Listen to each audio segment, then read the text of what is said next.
Have you ever wondered how the delightful Pirouette cookie got its unique rolled wafer design?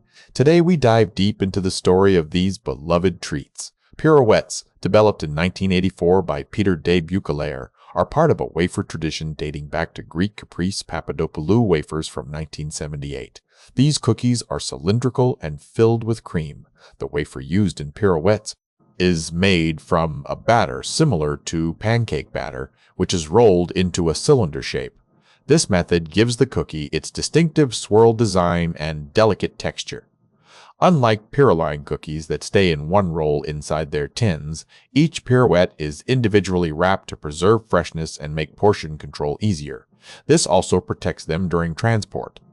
Pirouettes are known for their cylindrical swirled stripe that seals the cream inside, enhancing both their appearance and structure.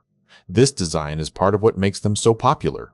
In kitchens around the world, Pirouettes are used creatively as bases for ice cream sandwiches or dipped in chocolate.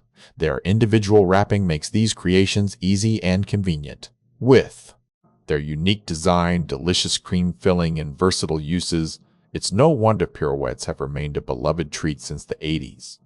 Their history is as intriguing as their taste. So there you have it, from their development in Belgium to their unique design, Pirouettes are more than just a sweet treat. How do you enjoy your Pirouettes? Share in the comments!